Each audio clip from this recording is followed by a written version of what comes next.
The Blue Dahlia Conspiracy. A Hercule Poirot Mystery Part 1. The Blue Dahlia Hercule Poirot disliked English springtime. That it was not that he found it ugly, no. England, when it wished, could be charming. But spring in England arrived with a certain indecision that offended Poirot's sense of order.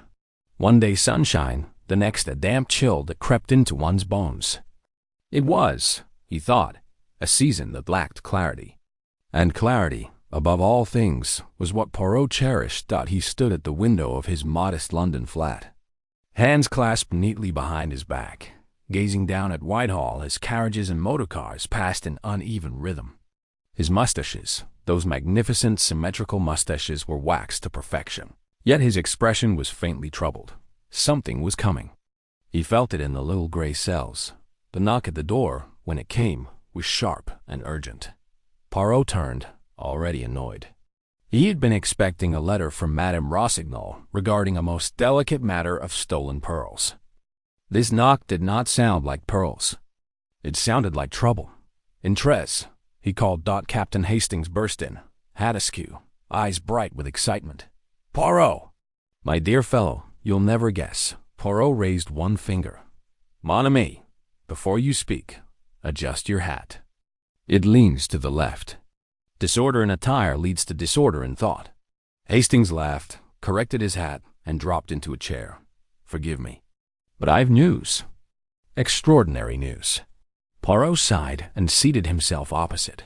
Extraordinary news is, in my experience, rarely extraordinary. It is merely unpleasant. Hastings leaned forward. There's been a murder. At Blackwood Manor. Poirot's eyes sharpened. Ah, Lord Blackwood himself, Hastings continued. Found dead in his study late last night. Poirot steepled his fingers.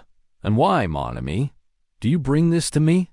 England has its police. Very competent police, I am assured. Hastings hesitated. Well, because of the flower. Poirot's eyebrow rose a fraction. What flower? Hastings lowered his voice. A blue dahlia. Poirot froze. A blue dahlia, he repeated. Softly. Yes, placed on the desk beside the body. Poirot stood abruptly. Mon. Day. Hastings stared. You know something about it? Poirot did not answer immediately. He walked to the window again, staring out as if the gray London street concealed some terrible memory. The blue dahlia, he said slowly, is not a flower one forgets. Blackwood Manor stood on a rise of land in the countryside. Its stone facade is stern and unwelcoming beneath the low clouds. Poirot arrived that afternoon, immaculately dressed despite the journey.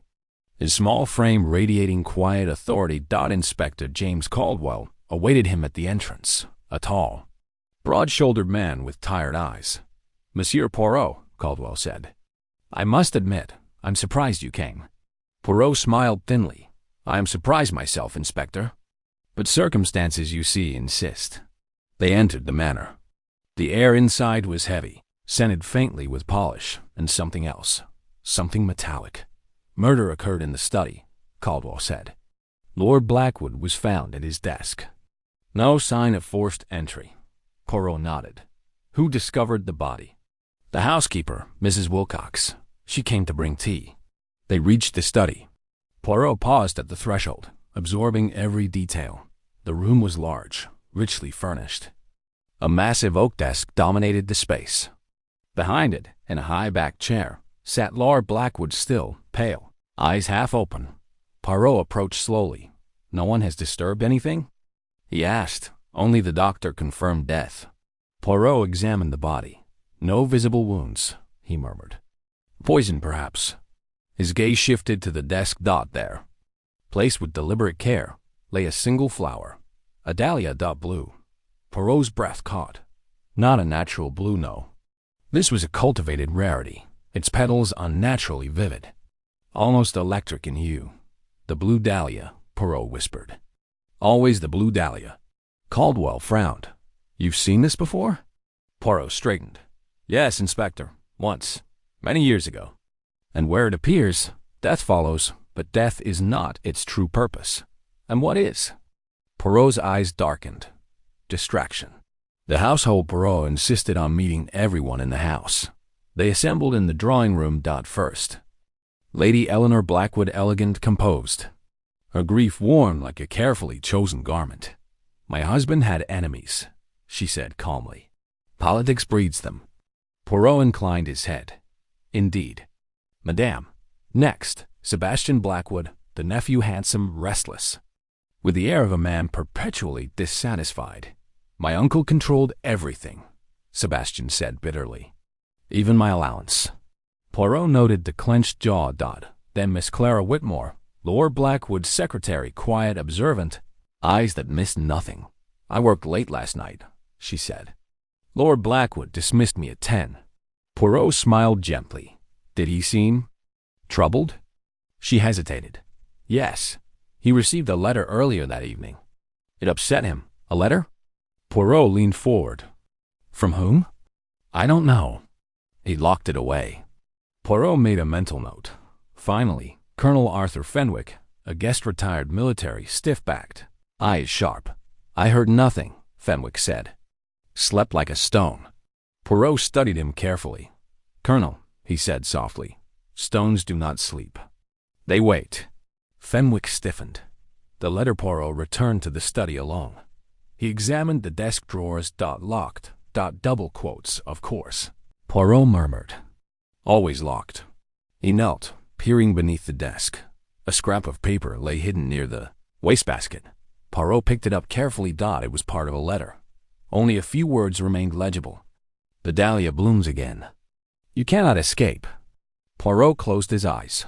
"So," he whispered, "it has begun." Poirot reflects that night. Poirot sat in the guest room, polishing his mustaches with slow precision. "The blue dahlia," he said aloud. "A symbol used by those who trade in secrets. Espionage, betrayal, war." He recalled another time. Another corpse. Another blue dahlia. A spy. Ring dismantled, but not destroyed. Someone had survived. Someone had waited. Poirot's lips tightened. "You have made a mistake," he said softly to the empty room. "You have invited Hercule Poirot. Outside." The wind rattled the windows. Somewhere in Blackwood Manor, a conspiracy stirred, its roots deep, its petals deadly blue. And this, Poirot knew, was only the beginning. Part 2. A web of essais sur Hercule Poirot rose early the next morning, precisely at 6:30. Order, he believed, was the antidote to chaos, and chaos had taken up residence at Blackwood Manor. He dressed carefully, smoothing every crease, aligning every button. Only when his appearance satisfied his exacting standards did he allow his mind to turn fully to the matter of Lord Blackwood's death. The blue dahlia. It was not merely a signature.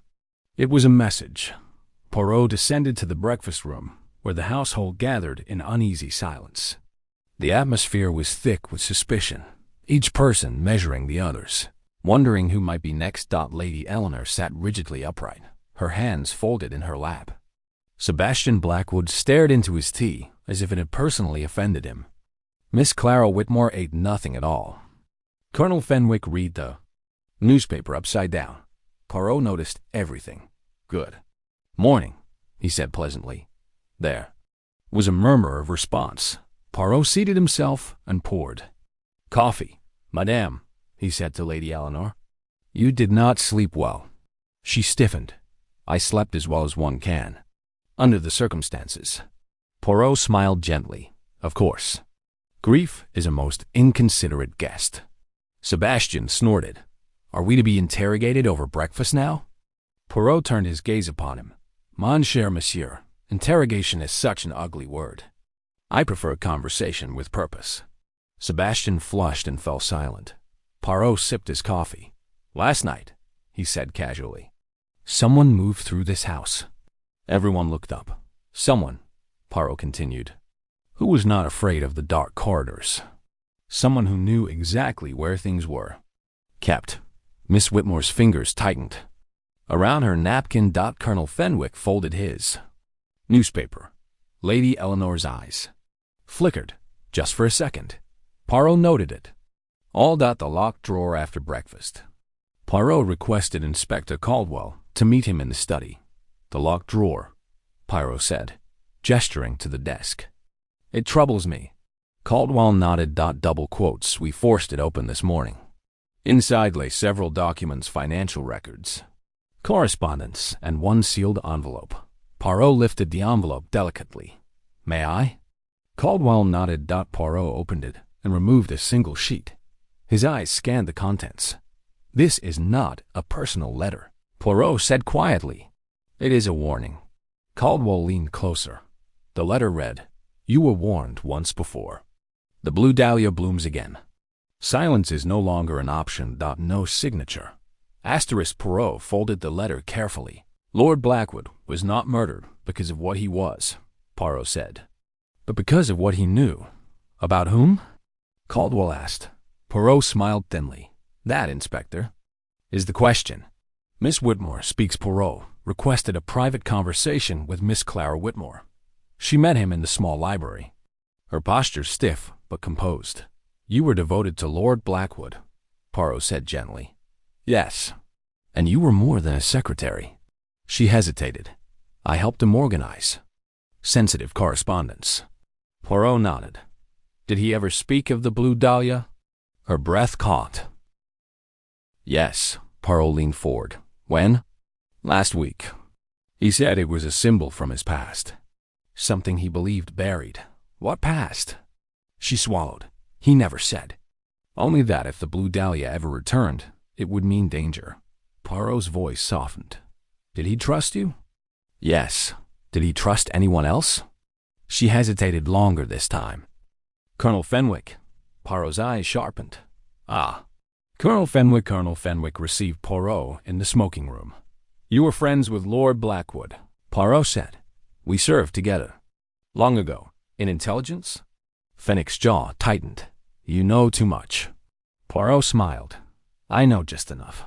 Fenwick stood abruptly. This is dangerous territory. Monsieur Poirot. Poirot rose as well, small. Neat, unyielding. Danger is already here, Colonel. It sits at this very table. Fenwick exhaled slowly. Blackwood wanted to confess, he said at last. To expose names. Names of spies? Yes. Poirot nodded gravely. And that, he said, is why he was silenced. A second flowered that afternoon. A scream echoed through the manor. Poirot arrived moments later. Mrs. Wilcox, the housekeeper, stood trembling at the foot of the stairs. In the garden, she gasped. Near the old well. They found it there. Another blue dahlia. Fresh. Perfect. Placed carefully on the stone rim of the well. Poirot stared at it. No, he murmured. This is not a threat. Caldwell frowned. Then what is it? Poirot straightened. A promise. Poirot thinks that evening. Poirot walked alone through the gardens. 2 flowers. 1 death. 1 warning. 1 promise. The killer was not finished. And more importantly, the killer wanted Poirot to know that he was being watched. Poirot smiled faintly. Very well, he said softly. Let us play. Somewhere in Blackwood Manor, a web tightened, and someone's spy, murderer, or both waited for the next move. Part 3. The spy in plain Espionage, Hercule Poirot believed firmly that the truth rarely hid in shadows. It preferred the light, where it could be overlooked. The morning after the second blue dahlia appeared, Blackwood Manor felt altered, as though the house itself had become aware that it was under siege. Doors closed more quietly. Voices dropped to whispers. Every footstep echoed with accusation. Poirot welcomed this change. Fear, he knew, made people careless. A curious absence. Poirot noticed it at breakfast. 1 chair was empty. Where's Miss Whitmore? Poirot asked mildly. Lady Eleanor looked up, startled. She sent word she felt unwell. Poirot nodded. Unwell, he repeated. Yes, that happens when one carries a heavy burden. Sebastian scoffed. You're not suggesting Clara had anything to do with this? Poirot smiled. I suggest nothing, mon ami. I observe. Inspector Caldwell arrived shortly thereafter with troubling news. Miss Whitmore has left the manor, he said quietly. Early this morning. No luggage. Poirot's eyes gleamed. Ah, you don't seem surprised. On the contrary, Poirot said. I am delighted. Caldwell stared. "She may be our suspect." Poirot shook his head. "No, Inspector. She is our messenger." The hidden room. Poirot requested permission to examine the West Wing long unused. According to the household, Lady Eleanor protested weakly, but Poirot was firm. Behind a tapestry, Poirot found what he suspected, a concealed door. Inside lay a small room bare, functional, with a desk, a wireless transmitter, and coded notebooks. Caldwell whistled softly. "A spy's room." Poirot nodded. "Used recently." "Very recently? And Miss Whitmore?" Poirot picked up a notebook. "She did not build this room, but she knew of it." Sebastian's secret. Poirot found Sebastian Blackwood in the billiard room, striking balls with unnecessary force. "You are angry," Poirot observed. "My uncle ruined my life," Sebastian snapped. "And now he's ruined my future." Poirot leaned on his cane. "You were in debt." Sebastian froze. "How did you?" "Lord Blackwood paid those debts," Poirot continued quietly. Sebastian's shoulders slumped. "He promised me control of the estate. And then?" "He changed his mind." Poirot nodded. "A motive, perhaps, but not the method." Sebastian looked up sharply. "What do you mean?" Poirot smiled. "You are too impulsive to plan so." "Carefully."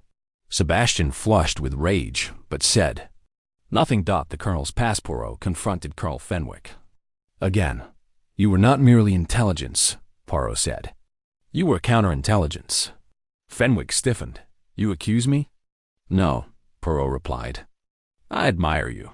Fenwick laughed bitterly. "Blackwood wanted to expose an old network.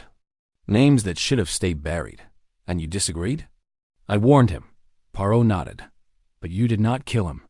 Fenwick's eyes widened. "How can you be sure?" Poirot smiled gently. "Because you are a soldier. You kill cleanly. This murder was theatrical." The message in the flower. Poirot examined the Blue Dahlia once more. "Inspector," he said, "do you know how rare this flower is?" "Extremely." "Indeed. And each petal count is deliberate." Caldwell frowned. "You're saying it's a code?" "Exactly." Poirot counted silently, then smiled. "It spells a name." Caldwell leaned forward. "What name?" Poirot shook his head. "Not yet. Miss Whitmore returns that evening." Miss Whitmore returned escorted by police. She was pale but defiant. "I went to London," she said. "To warn someone." "Whom?" Caldwell demanded. Poirot raised a hand. "No, Inspector." "I will ask." Poirot approached her gently. "You went to warn Lord Blackwood's killer," he said softly. Her eyes filled with tears. "No," she whispered. "I went to warn you." Poirot's smile faded. "Me?" "The Blue Dahlia is not just a symbol," she said urgently. "It's a signal. When it appears twice, the third means exposure." Poirot inhaled slowly. "And the third," he said, "will be a death." Silence fell. Poirot turned to the room. "Mies Amos," he said quietly. "The spy is among us, and he or she believes the game is nearly over." Poirot's eyes gleamed. "But games," he added softly, "have rules." And Poirot had just learned them. Part 4. Lies behind polite Samuelus Hercule Poirot had often observed that when people believed the end was near, they rushed toward it, sometimes willingly. The atmosphere at Blackwood Manor that morning was brittle, like glass stretched too thin. Everyone had slept poorly. Everyone expected something to happen. Poirot, by contrast, slept very well. He shaved with precision, adjusted his tie, and greeted the day with calm satisfaction. The game, as Miss Whitmore had said, had rules, and Poirot now understood them better than his opponent.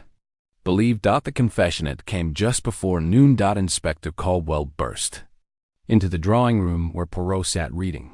"We have a confession," Caldwell said grimly. Poirot looked up. "Ah," he said. "Already?" Sebastian Blackwood stood in the doorway, pale but resolute. "I did it," Sebastian said hoarsely. "I killed my uncle." The room erupted. Lady Eleanor cried out. Mrs. Wilcox crossed herself. Miss Whitmore stared in disbelief. Poirot slowly. "You poisoned him?" Poirot asked gently. Sebastian nodded. "He ruined me."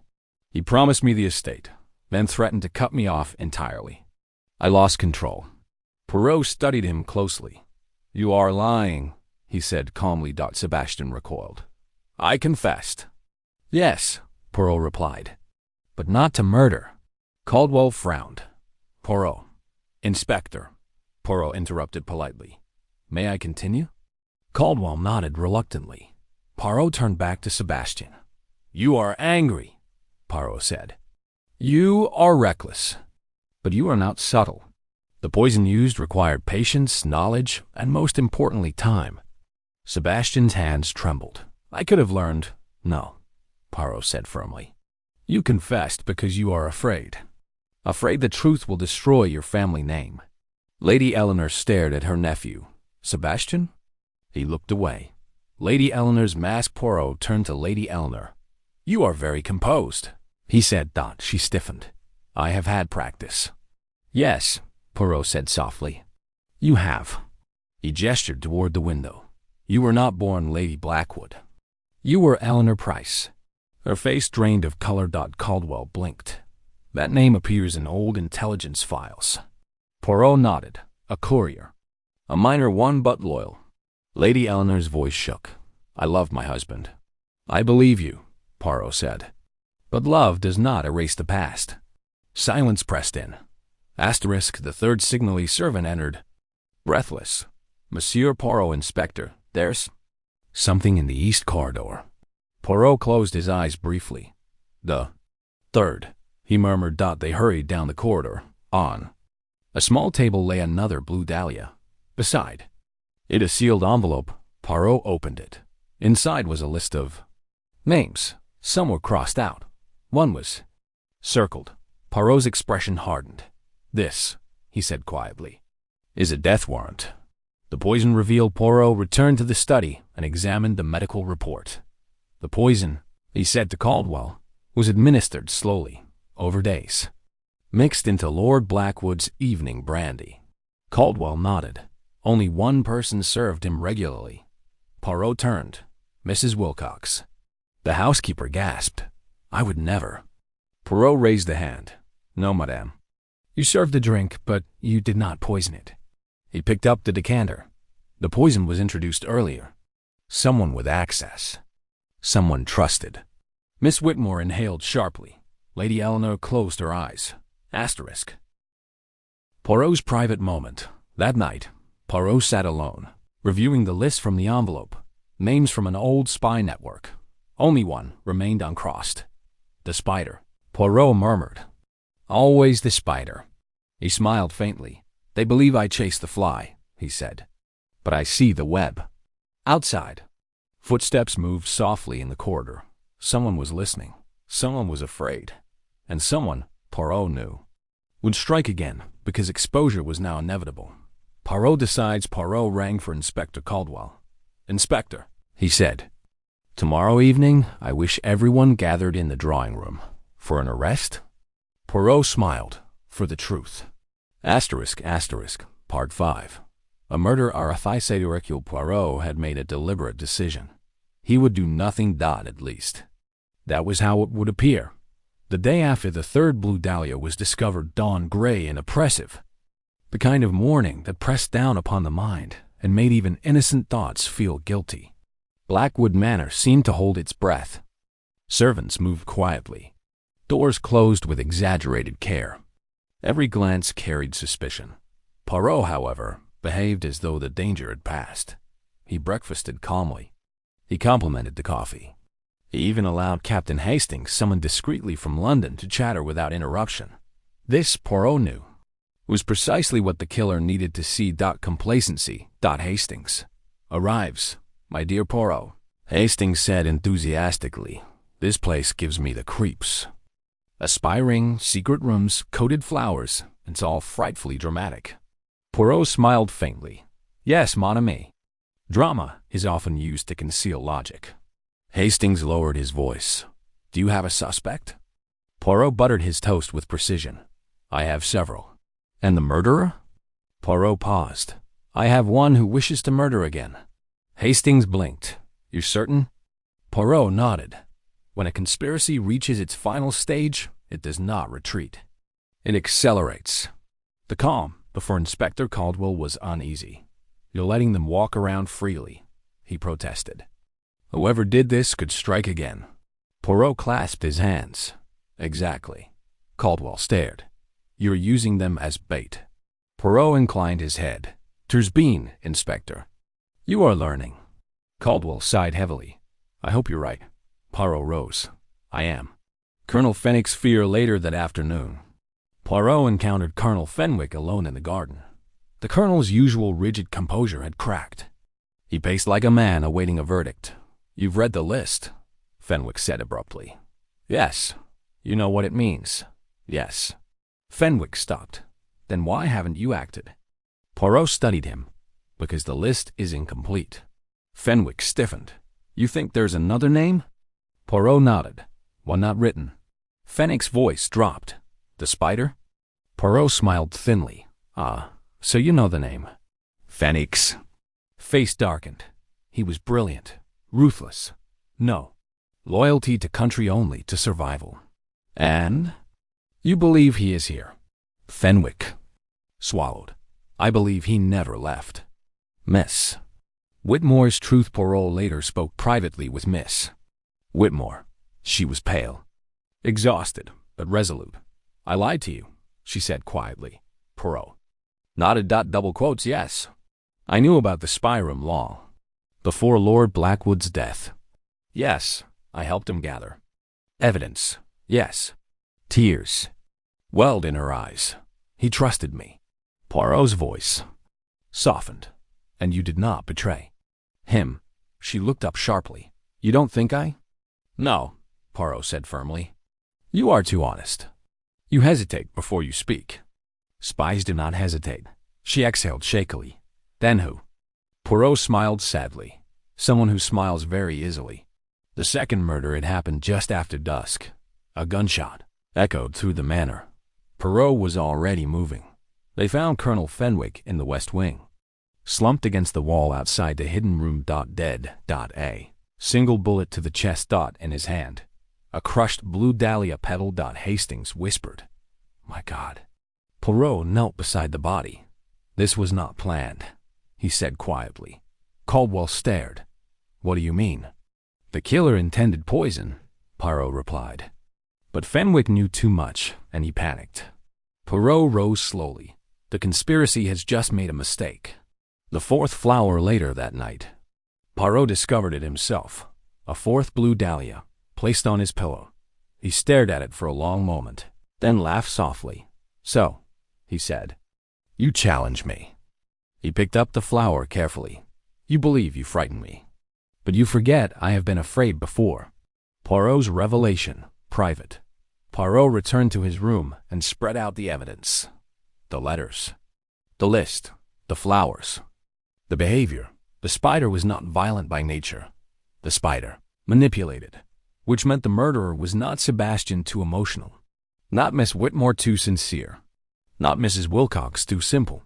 Poirot's gaze settled on one name: Lady Eleanor Blackwood, courier, wife, widow. Duh. Perfect cover. Poirot closed his eyes. "But you are not the spider," he murmured. "No. She was protecting the spider." Poirot makes his move. Poirot rang for Inspector Caldwell. "Inspector," he said calmly, "the killer believes he has won." Caldwell looked grim. "And you?" Poirot smiled. "I shall let him believe it one day longer." Part 6. The false vaisseau Hercule Poirot announced his defeat at precisely 9 o'clock the following morning. He did so calmly, politely, and in full view of everyone who mattered. Inspector Caldwell stood beside him in the drawing room, looking deeply uncomfortable. Captain Hastings hovered near the fireplace, frowning. Lady Eleanor Blackwood sat elegantly on the sofa, hands folded, her expression one of weary resignation. Sebastian lounged near the window, pale and restless. Miss Whitmore stood apart, tense but attentive. Poirot cleared his throat. "Ms. Amos," he said, "I regret to inform you that I have reached an impasse." The word fell like a stone. Caldwell shot him a sharp look. Poirot raised a hand. The evidence is circumstantial. The motives overlap. The intelligence connections are, how shall I say, too well buried. Lady Eleanor exhaled slowly, as though releasing a breath she had been holding for days. Sebastian straightened. So that's it? He demanded. You failed? Poirot smiled faintly. Failure, monsieur, is merely success postponed. But he said no more. A carefully planted rumor by noon. The rumor had spread. Poirot was leaving. The police would remain. Of course, but without Poirot's guidance, the case would stagnate. The household sensed it. Relief crept in, subtle but unmistakable. Relief and confidence. Poirot packed slowly, deliberately allowing himself to be seen. He asked servants for directions he already knew. He misplaced his gloves. He even allowed Hastings to look worried. Poirot, Hastings whispered urgently in the corridor. You can't mean this. Poirot murmured back, without looking at him. Mon ami, when the fox believes the hounds have gone home, he leaves his den. Lady Eleanor's visit that afternoon? Lady Eleanor requested a private word. She received. Poirot in the study, the very room where her husband had died. I wish to thank you, she said quietly. For what, madam? For trying, she replied. My husband believed in you. Poirot inclined his head. He was a wise man. Her gaze flicked briefly to the desk. You will return to London? Yes, a pity, she said softly. There are still so many unanswered questions. Poirot smiled. Are there? She met his eyes steadily. Some secrets, she said, are better left undisturbed. Poirot bowed slightly. Good day, Lady Blackwood. As she left, Poirot's smile vanished. Asterisk Miss Whitmore's warning. Miss Whitmore intercepted. Poirot near the stairs.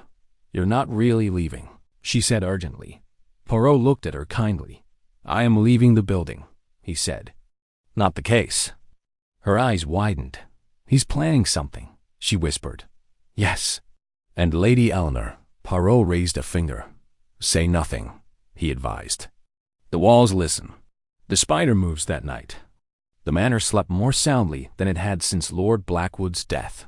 That alone told Poirot everything. At precisely 11:30, a shadow moved through the west wing. Poirot, fully dressed, waited in the darkness of the hidden room. He heard the soft click of the concealed door. A figure entered. Poirot stepped forward and switched on the light. Bonsoir, he said pleasantly. The figure froze. It was not Lady Eleanor. It was Inspector Caldwell. For a fraction of a second, Poirot allowed surprise to flicker across his face. Then he smiled. Ah, he said softly. At last. Caldwell's hand hovered near his coat. You shouldn't be here, Caldwell said quietly. No, Poirot agreed. You should. The truth revealed, partially, Caldwell sighed. You are very good, Monsieur Poirot. Poirot nodded. You are very careful, Inspector. That is why you survived so long. Caldwell's eyes hardened. Blackwood was going to destroy everything. Yes. He had no right. No. Caldwell laughed bitterly. We served our countries. We were discarded. Poirot tilted his head. And so you became the spider. Caldwell did not deny it. The flowers? Poirot asked. A signature, Caldwell replied. A reminder. And the murders? Necessary. Poirot's voice softened. You killed Fenwick because he recognized you. Yes. And Lord Blackwood? Caldwell's expression flickered. He forced my hand. Poirot nodded slowly. The trap springs, a click echoed. Caldwell froze. Captain Hastings stepped from behind the curtain. Revolver raised. Behind him, Lady Eleanor entered white-faced. Trembling. You, she whispered to Caldwell. You promised. Caldwell turned to her. I promise survival. Poirot sighed. And that, he said gently, is the spider's greatest lie. Inspector Caldwell lowered his head. It's over, Poirot said. Yes, Caldwell replied quietly. It is. Aftermath. Caldwell was taken away before dawn. Lady Eleanor collapsed into a chair, sobbing. I helped him, she whispered. I didn't know he would kill again. Poirot knelt beside her. You believed you were protecting the past, he said softly. but the past always demands payment. She looked up. Will I be arrested? Poirot paused. For complicity, he said. Yes, she nodded. I deserve it. Poirot reflects as the sun rose. Poirot stood once more at the window. The blue dahlias in the garden had begun to wilt. The conspiracy believed itself eternal. Poirot murmured, but even spiders are crushed by light. Hastings approached. You let him think he'd won. Poirot smiled. Always. Part 7. Poirot's silent auberge. Arrest of Inspector James Caldwell should have brought peace to Blackwood Manor. It did not. Hercule Poirot noticed this immediately. Relief, when genuine, is noisy. It sighs. It laughs. It collapses into chairs and pours itself a stiff drink. But the calm that settled over the manor after Caldwell's removal was too neat to control. It was the calm of people waiting. Poirot disliked waiting. The morning after breakfast was served at the usual hour. The servants moved efficiently, though their eyes darted nervously. Lady Eleanor was absent, confined to her room under light guard. Sebastian ate little. Miss Whitmore sat rigidly, her hands clasped tightly in her lap. Captain Hastings attempted cheer. Well, he said brightly, that's that, eh? Case solved. Poirot buttered his toast slowly. Non, he said. The murderer is caught. The conspiracy is not. Hastings frowned, but Caldwell confessed. Yes. And Lady Eleanor admitted helping him. Yes. Hastings spread his hands. What's left? Poirot looked at him. The reason, he said. The incomplete truth later that morning. Poirot reviewed Caldwell's confession in detail. It was thorough. Almost too thorough. Dates, names, operations, codes. But there were gaps. Poirot tapped the paper thoughtfully. He tells us what? Poirot murmured. He tells us how, but not why now. Hastings leaned closer. Blackwood was going to expose him. Yes, but Blackwood had known the truth for years. Hastings blinked. Then why kill him now? Poirot smiled faintly. Exactly. A walk through memory. Poirot requested access to Lord Blackwood's personal journals. They were kept in a locked cabinet in the study, meticulously organized. Written in a firm, elegant hand, Poirot read slowly. Blackwood had been a patriot. A manipulator, perhaps, but never a traitor. Then Poirot found the entry dated 3 weeks before the murder. The blue dahlia has bloomed again. I had hoped never to see it. Someone from the old network has resurfaced, not Caldwell. Someone quieter, more dangerous. Poirot's eyes narrowed. More dangerous than the spider, he murmured. Miss Whitmore's revelation. Poirot summoned Miss Whitmore that afternoon. She entered nervously. You are afraid? Poirot said gently. Yes, she admitted. Because I think we're not safe yet. Poirot nodded approvingly. You are correct. She swallowed. There's something I never told you. Poirot waited. A week before his death, Lord Blackwood met someone secretly. Not Caldwell. Who? He wouldn't say. But afterward, he burned several documents. Poirot stiffened. Burned? Yes. He said some truths were too dangerous to survive. Poirot closed his eyes briefly. Ah, he said softly. And yet, truth is stubborn. The spider's teacher that evening. Poirot pieced it together. Caldwell was not the origin of the POIROT conspiracy. He was its executor. Someone had trained him. Someone older, smarter, patient. The Blue Dahlia was not Caldwell's invention. It predated him. Poirot whispered the name aloud. Le Jardinier. The gardener. The one who planted spies and waited for them to bloom. Sebastian's fear. Sebastian Blackwood sought Poirot late that night. He looked shaken. I overheard something, he said hoarsely. Whom? One of the servants talking to someone on the telephone, using strange phrases. Poirot's eyes sharpened. Phrases? About flowers. About pruning. Poirot stood. Show me. The final thread emerges. They trace the call to the old servants' quarters. Inside, Poirot found a discarded note. Only 2 words were written. Prepare the soil. Poirot's face darkened. He is still here, Poirot said quietly. Hastings stared. Who? Poirot turned slowly. The man who taught the spider how to spin. Poirot's silent resolve that night. Poirot did not sleep. He sat by the window, watching the garden. The blue dahlias, though wilted, still clung stubbornly to life. They believe the gardener unseen, Poirot murmured. But every garden leaves footprints. He rose. The final act approaches, Poirot said softly. And this time, the truth will cost more than blood. Part 8. The gardener steps into the Lig Hercule. Poirot had long believed that evil rarely announced itself with noise. It preferred patience. The phrase "prepare the soil" echoed in his thoughts as dawn crept over Blackwood Manor. It was not a threat. It was an instruction, a continuation. The conspiracy had not ended with Caldwell's arrest. It had merely shed a layer. A conspiracy. House under watch, Poirot insisted that no one leave the manor. Inspector Caldwell's removal had created a vacuum, and Poirot knew such vacuums attracted decisive men. Scotland Yard officers discreetly replaced servants at key points. Telephone lines were monitored. Doors were watched. Still, Poirot felt no comfort. The gardener, he murmured to Hastings, does not rush. He waits for the right season. Hastings frowned. And when is that?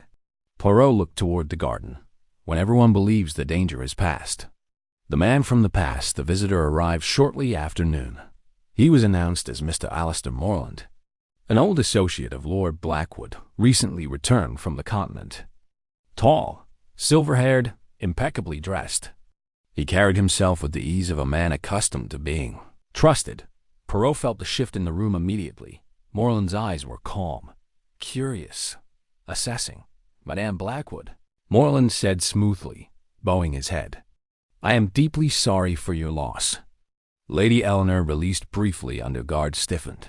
You knew my husband? Very well, Morland replied. We served together. Poirot stepped forward. Monsieur Morland, he said pleasantly, you arrive at a most unfortunate time. Morland smiled. I find that unfortunate times are when old friends are most needed. Their eyes met. Poirot felt it. Then recognition. A conversation of equals. Poirot invited Morland to walk in the garden. The blue dahlias lay wilted now, their petals darkened, almost black. A pity, Morland said lightly. Such rare flowers. Yes, Poirot replied. Rare things attract attention. Morland glanced at him. You are Hercule Poirot. I am. I have heard of you. And I, Poirot said softly, have heard of you, though under a different name. Morland chuckled. Names are tools. Indeed, Poirot agreed. As are people. They stopped near the old well. Morland rested his hand on the stone rim. You have done well, Morland said. Caldwell was enthusiastic. But enthusiasm is dangerous. Poirot nodded. He was your student. Morland smiled faintly. One of many. The gardener revealed. Poirot spoke quietly. You planted them. Blackwood, Caldwell, Fenwick, Eleanor. You cultivated loyalty, fear, silence. Morland's eyes gleamed with appreciation. A gardener must tend his work. And when the plants grow wild? Morland shrugged. One prunes. Poirot's voice hardened. You ordered the deaths. Morland did not deny it. Blackwood intended to uproot everything, Morland said calmly. Decades of careful cultivation. Truth, Poirot said, has a way of breaking through soil. Morland smiled. And weeds must be burned. The final move begins that evening. Poirot gathered everyone in the drawing room. Morland stood among them, unperturbed. Poirot spoke calmly. The Blue Dahlia Conspiracy began during the war. It survived because it was invisible. Because it was patient. Morland applauded softly. Bravo. Poirot continued.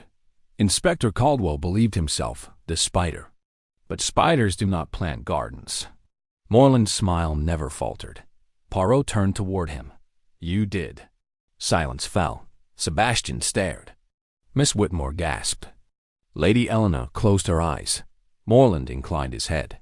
An impressive theory. Poirot smiled sadly. But theory becomes fact when the gardener forgets one thing. And what is that? Morland asked. Poirot gestured toward Miss Whitmore. The witness who watches, not acts. Miss Whitmore stepped forward, trembling. I recognized his voice, she said. From the telephone. From years ago.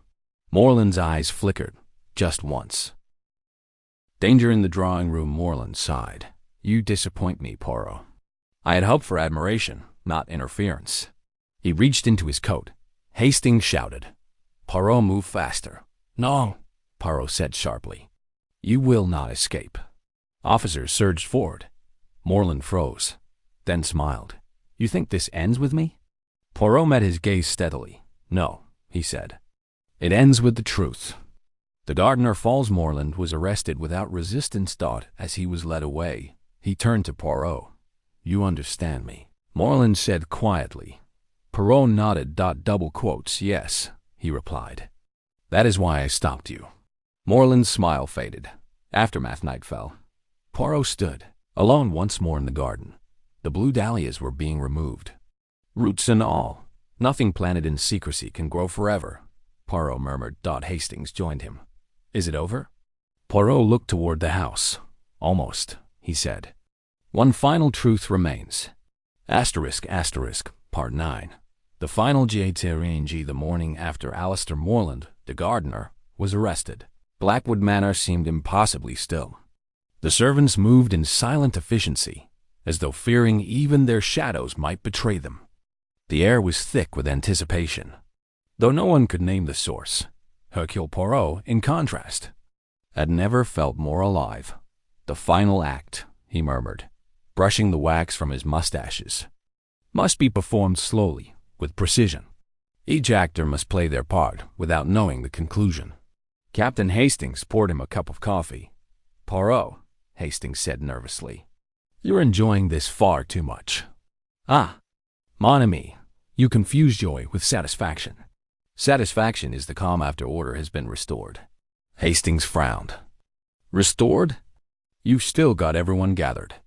Lady Eleanor, Sebastian, Miss Whitmore, they're nervous. Exactly, Poirot said, smiling. And nervous people tell the truth more easily than calm ones. The invitation Poirot instructed the household to gather in the drawing room that evening. He requested Caldwell's official reports, Fenwick's statements, and all correspondence connected to the case. By 7 o'clock. Every principal character was present. Lady Eleanor Blackwood, pale but composed, wearing an expression of strange civility. Sebastian Blackwood, jittery, trying to mask his fear with false bravado. Miss Clara Whitmore, composed yet alert, every gesture precise. Captain Hastings, quietly observing the room. Inspector Caldwell, recently returned to witness the culmination, notebook in hand. Poirot entered last, moving with deliberate calm. He closed the door behind him and surveyed the assembly. Mes amis, he began. We have reached the conclusion of a very tangled web. But as I have always maintained, when one uses the little gray cells correctly, the truth, however carefully hidden, cannot remain buried. A hush fell. Step 1. Laying the foundation, Poirot approached the table, placing several blue dahlias on its surface. Each was labeled with a name: Blackwood, Fenwick, Whitmore, Caldwell. The blue dahlia, Poirot began, was not merely a flower. It was a message, a symbol, a warning to those who understood its meaning. Sebastian scowled. I know all about the flowers, Poirot. I'm not blind. Poirot smiled politely. No, monsieur. You are not blind, but you are impulsive. And impulsive people act before understanding the full meaning of what they see. He picked up a petal from Fenwick's flower. Consider this petal, he said. It was left on Colonel Fenwick's person at the time of his murder. It signifies knowledge. He knew something too much. And so, the spider acted. Lady Eleanor's eyes widened, but she did not speak. Poirot moved to another flower, marked Caldwell. Inspector Caldwell believed himself the spider. But he was not. He was trained, yes, manipulated, yes, but he did not create the garden. He executed orders, believing them to be absolute. Yet the gardener remained in the shadows, watching the little spiders grow. Hastings leaned forward. The gardener. Morland? Yes, Poirot replied. But there is one more truth. One more revelation before the final resolution. Step 2. The hidden past. Poirot turned toward Lady Eleanor. Madame, he said gently, you were not merely the grieving widow. You were a courier in the network during the war. You carried messages, observed agents, and ensured loyalty where it mattered. Lady Eleanor gasped softly. Yes, I did what I could. And yet, Poirot continued, you did not act alone. You protected the gardener. You believed in the order he promised. You feared chaos more than death itself. Sebastian shook his head. My mother? Protecting a murderer? Poirot inclined his head. Not a murderer initially. A planner. A cultivator of secrets. Only when Blackwood sought to expose the network did the gardener act decisively. Only then did the seeds you tended bear their deadly fruit. Miss Whitmore swallowed. So Lady Eleanor? She wasn't guilty of murder. Poirot shook his head. Not directly, but she bears responsibility for aiding and abetting. She kept secrets that should have been revealed. Her loyalty to the gardener, however admirable in some eyes, prolonged the web of deception. Step 3. The spider unmasked. Poirot placed his hands behind his back. Now we come to the core, the gardener himself. Alistair Morland. He trained Inspector Caldwell. He orchestrated the deaths. He understood the timing, the threats, the symbolism. His manipulation was perfect, executed with patience that would have humbled most of us. Caldwell's head lowered. He's brilliant, Poirot. Poirot nodded. Yes, brilliant and dangerous. And yet, as you can see, his brilliance contains a flaw. Every web leaves a trace. Every garden, even tended meticulously, shows signs of the gardener's hand. He walked slowly to Morland's absence, letting silence speak. The gardener acted because he believed the network required protection, and because those who acted against it, Lord Blackwood, Colonel Fenwick, must be pruned. The Blue Dahlia was his signature, a calling card and warning simultaneously. Hastings whispered to Sebastian.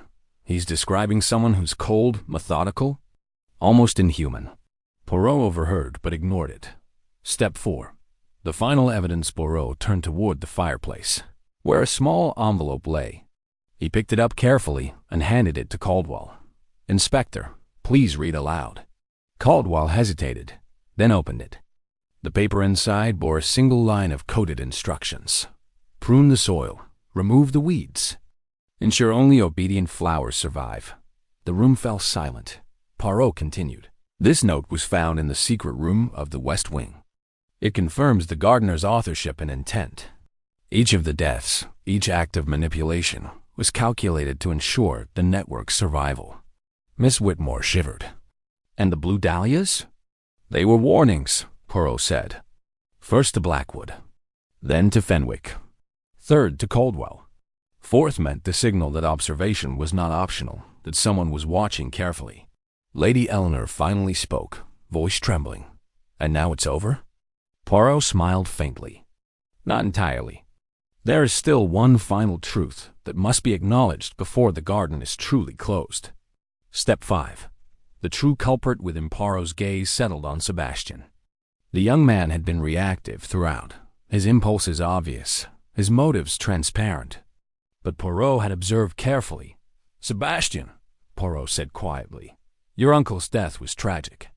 But your actions in the house, your fear, your anger were exploited. You were never the spider. But your carelessness almost allowed the gardener to strike again. You are not guilty of murder. But you must learn. Observant eyes and calm minds prevail over impulse. Sebastian nodded silently. Poirot turned to Miss Whitmore. You, he said, acted with bravery. Your observations revealed the final piece. Without your courage, the gardener might have escaped once more. Miss Whitmore exhaled, relief mixed with lingering fear. Finally, Poirot faced Lady Eleanor. And you, madame, must live with your choices. Loyalty to past shadows prolonged the danger. But your confessions, your cooperation, help repair the web of deceit. It is not exoneration, it is understanding. The concluding statement. Poirot stepped to the center of the room. The Blue Dahlias, wilting now, lay on the table like silent witnesses. "Ms. Amos," he said, voice calm but firm. "The Blue Dahlia Conspiracy began decades ago. It survived war, espionage, and deception. And it required patience, cunning, and courage to unravel. Each of you played your part. Each choice, each hesitation, each secret mattered. But at last the web has been pulled apart, and the gardener's hand is exposed." Hastings whispered, "Poirot, is it really over?" Poirot looked toward the window, where the last pale light of evening touched the garden. "For now, mon ami," he said. "For now, the garden is safe. But we must remember, seeds lie dormant until nurtured by carelessness. Always observe. Always prepare. The little gray cells must never rest." The assembled group exhaled, relief mingled with lingering dread. The room, once heavy with fear, now carried a sense of closure. Yet, in Poirot's mind, there remained vigilance, because conspiracies, like gardens, can sprout again if tended carelessly. Part 10. Poirot explains E.V.R. White at Blackwood Manor was still.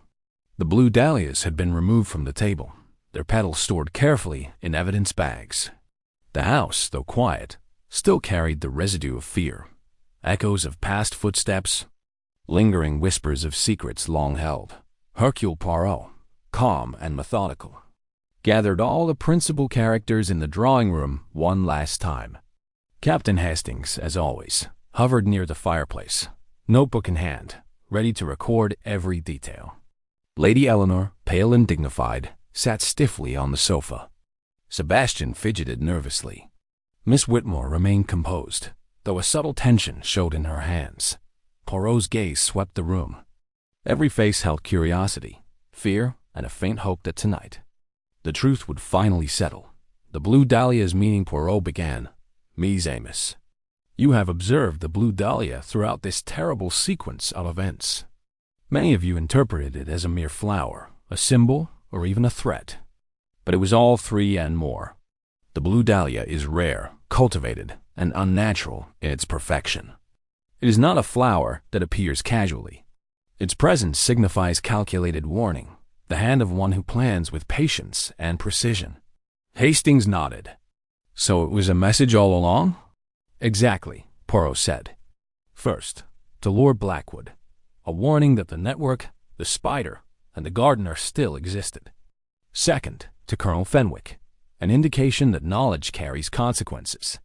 Third, to Inspector Caldwell, a reminder that observation is essential.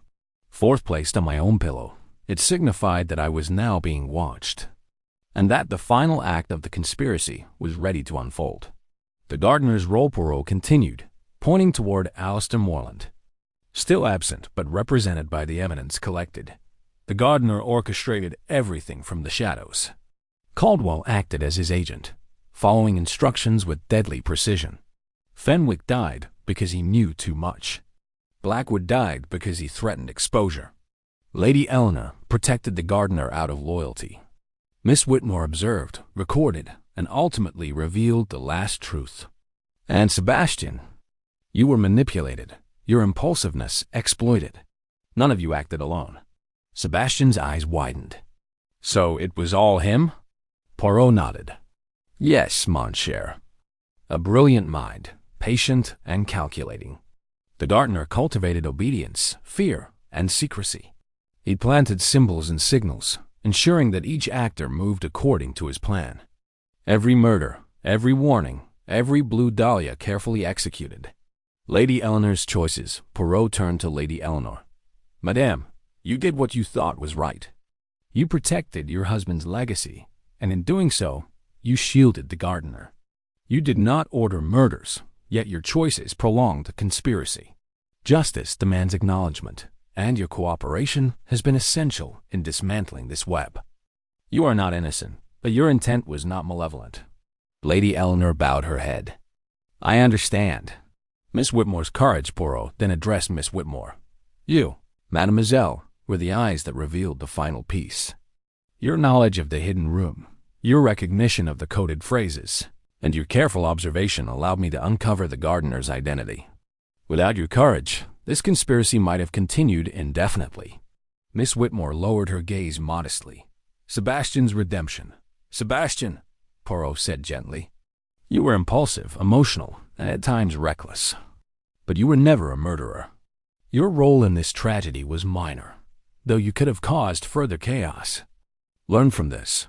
Reason and observation outweigh passion and impulsivity. You have survived, and that is your chance to rebuild. The spider and the gardener. Poirot paused, then turned to Caldwell's report, summarizing the critical evidence. The spider, as Caldwell believed himself to be, was only the executor. The gardener, Alistair Morland, was the architect. He trained, manipulated, and executed from the shadows. Every letter, every meeting, every threat was calculated to maintain the network's survival. He believed he acted for order, for security, for the protection of decades-old secrets. Yet his morality was entirely utilitarian. The ends justified the means.